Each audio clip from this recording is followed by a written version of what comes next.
Good morning everybody. Today the word is sword. Now if I wanted to do something out of my comfort zone this month, this word has definitely allowed it because I never draw weapons, ever.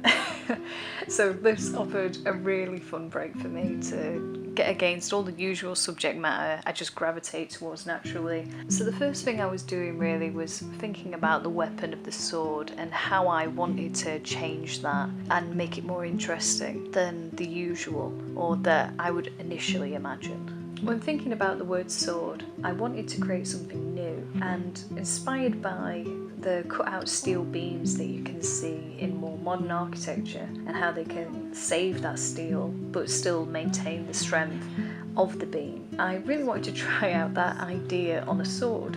I especially thought it'd be quite a fun idea to cut out a piece of the sword and have the swordsman's eyes peering through it, and it would kind of create this link between the two towards the direction you're going and maybe guide the viewer's eyes along the detail of the sword, so it could add a little bit of interaction.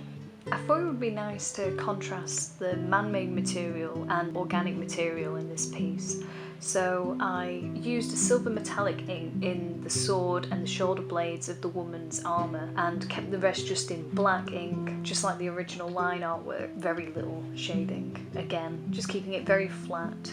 Yeah, it was a lot of fun trying something new this time. You know, it really has inspired me to try and open up the characters that I would naturally drawing the armour, and I like the idea of drawing different types of weapons again. I think it'd be a lot of fun just to do a detailed drawing of a weapon, because I've always wanted to work more on machinery, that kind of technical drawing, because I used to focus on technical drawing a lot. It's basically all I did during the time I studied architecture, and I think that as I worked further and further away from that, or that became my job, I didn't want to do it as much in my spare time. But now this kind of allowed me a way of practicing that again, but in a much more like artistic way, where I had a lot more freedom rather than having to be exact and perfect. So I think that'll be a lot of fun to try and work with again. And that's really it for today. Thank you for listening. I hope to see you again tomorrow.